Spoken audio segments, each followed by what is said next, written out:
Good afternoon, everybody. Welcome, and once again, we have been fortunate that we've been able to get underway. We had a small delay, but the world is full of unexpected things at this point. So in the grand scheme of things, please accept that and enjoy this afternoon. My name is Sushil Kurian. I'm the interim executive director here. I normally don't do this, but today I have a very special chance to be with two friends, mentors, gurus, guides who are right up here with me. You know who they are, and I cannot but help say welcome to both of you for being here. And what I'm going to ask is that you take just a minute or two more so I can introduce two amazing people without whom this museum would not exist. This is a very special chance to have Jonathan Shore here, who has been a founding executive director, among other things, and helped make this museum happen. And along with him, I'm going to introduce Tim Porter, who also was an executive director and helped keep this museum alive and rich and vibrant over the last 25 years. So it's a very special evening. We're just going to have a quick from both these gentlemen. Thanks, Sushil. I think we're particularly grateful to be hosting this Jazz Foundation event here today. And with these fantastic musicians.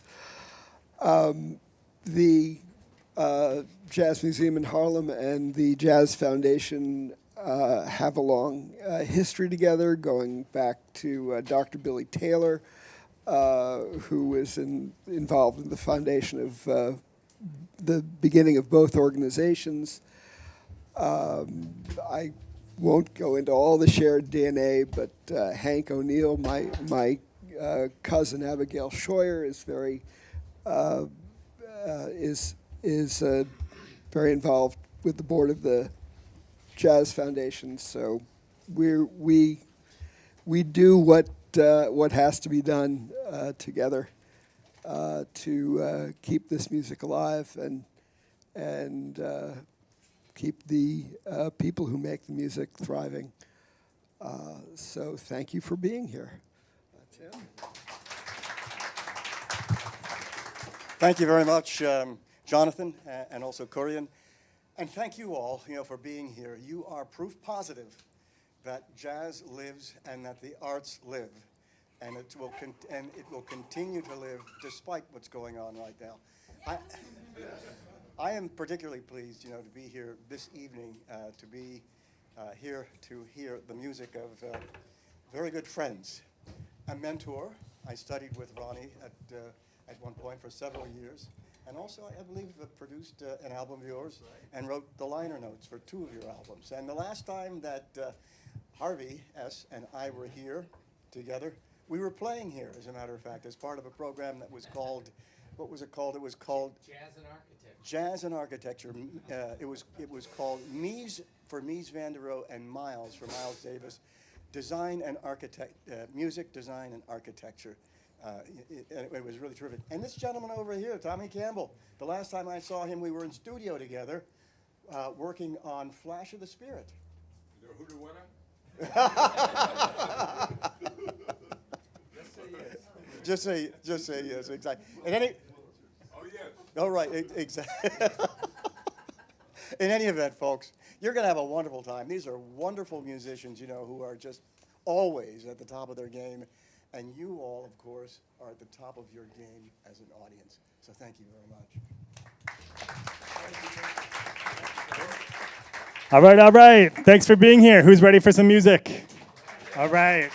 Thanks so much. Of course, this is a co-presentation of the National Jazz Museum in Harlem and the Jazz Foundation of America. My name is Will from the Jazz Foundation.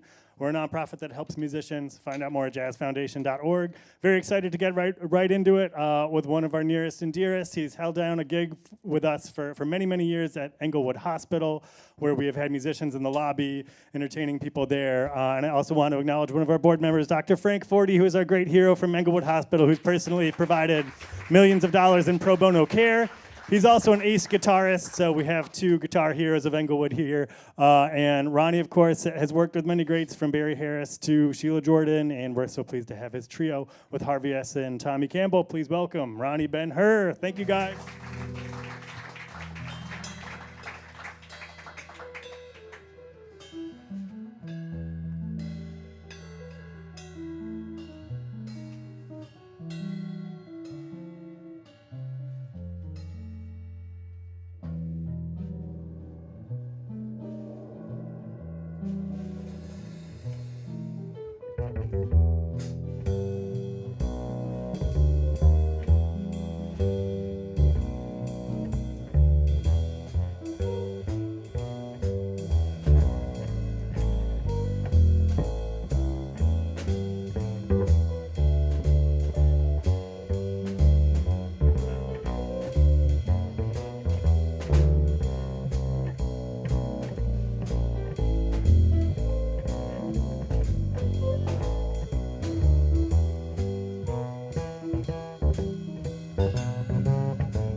subway station.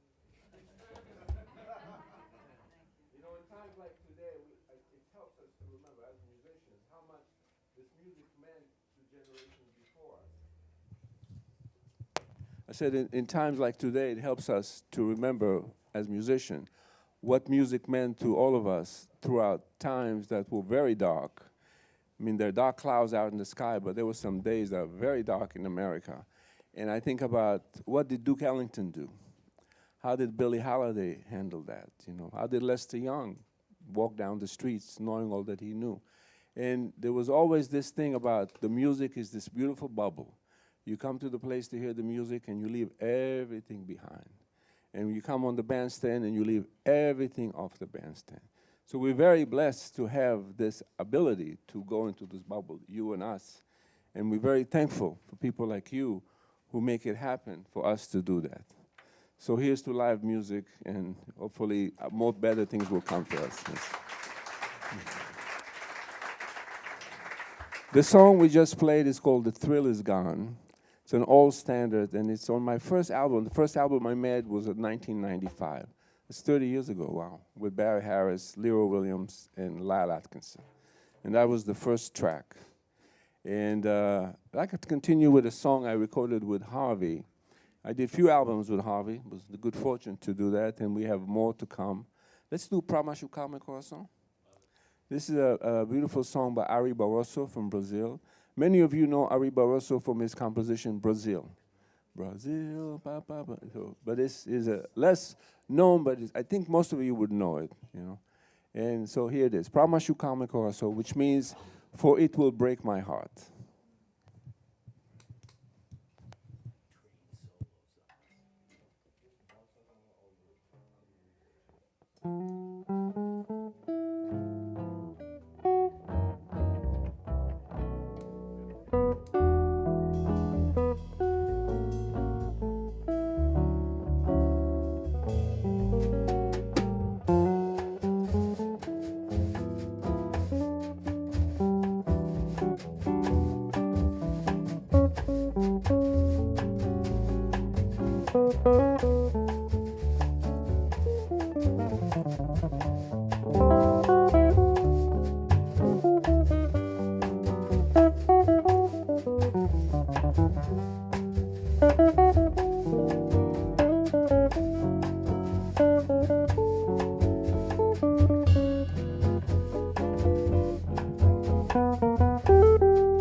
The next song is a song I wrote about, I don't know, 12 years ago or so. It's called Ma'of. In Hebrew, it means taking flight. And I wrote it for my daughters when they were still young. And they sure have taken flights, you know.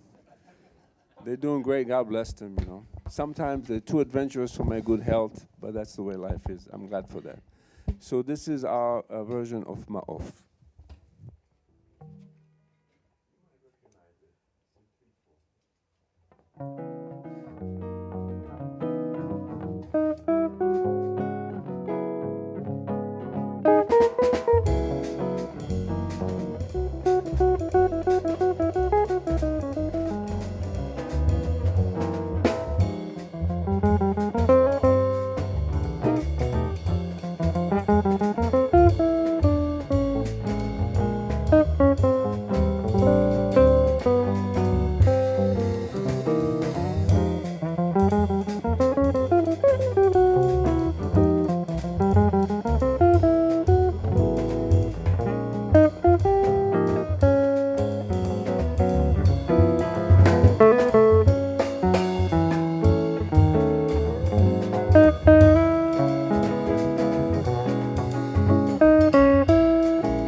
The next song, it was written by Harvey, so I'll let him introduce it after he explain, tell me what's happening.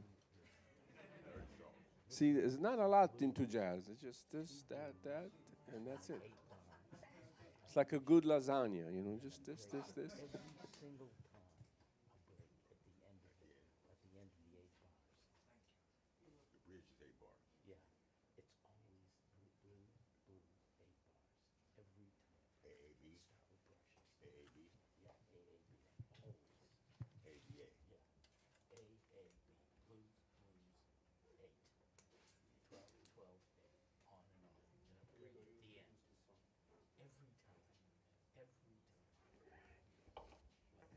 Tomorrow too, Tommy. Every time. Sorry, we're doing a last minute rehearsal here on this tune. This is a piece that Ronnie and I recorded on a CD, and it's a tune that I wrote for one of my heroes on bass, and someone I really admired and only got to meet a few times, but a gentleman by the name of Ray Brown. And yes, one of the greatest bass players and a really nice guy. But anyway, so this is a tune I dedicated to him, and I tried to kind of write it in his style, and it's called Ray.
Yeah, the ever creative Tommy Campbell. And Harvey S. Yes. The song we just played is called Devil Might Care by Bob Duro. How many of you got to see Bob Duro live? There you go. Yeah, yeah. He was a big part of the New York scene for a long time, even though he lived in, I guess, Milford, PA, something by the Water Gap. But he would play in the city a lot. And my older daughter, she's almost 30, but when she had her 17th birthday, we went to see him at Deerhead Inn. And she sings very well. And I told him, you know, she sings this song. So he had her up to do it with his trio. And he was so sweet because the key he does it usually is not good for her. He says, that's okay, honey. We'll do it in my key, and then we'll change to your key. So he was 89, she was 17, you know. I took a video, but I can't find it. Yeah, so now you can't play a jazz concert without playing Monk. I guess you can, but better you don't. So we're gonna yes. We're gonna play his song called "Ask Me Now," featuring Harvey S.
Yes, ask me now, Thelonious Monk, yes.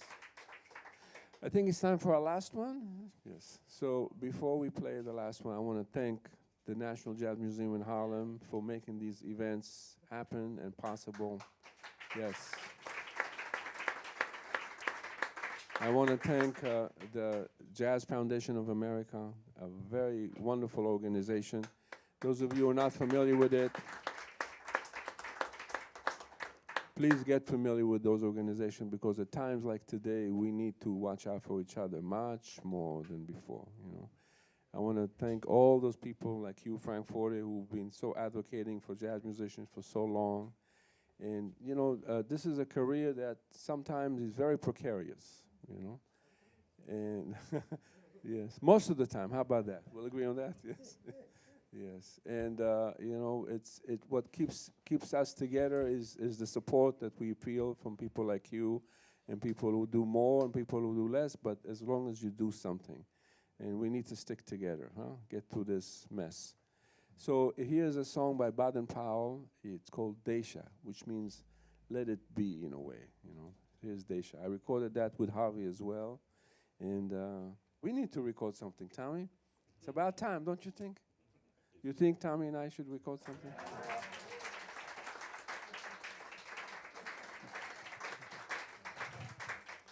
We have a lot of producers here. Great. Wonderful. Here's Daisha.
Let's hear it for Roni Ben-Hur.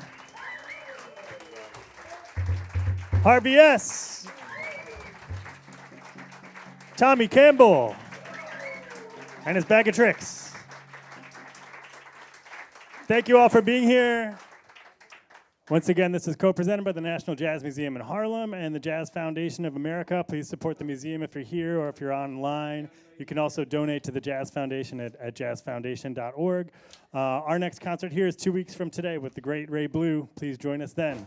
And there's an archive up on our YouTube page and our Facebook page. You can see all the videos that have happened in this series. That includes 2 amazing shows that Roni did with the great Gene Bertoncini. So you can just go to YouTube, Jazz Foundation, Gene Bertoncini, you'll find it. But yeah, thanks so much for being here. Have a great day, everyone. Take care.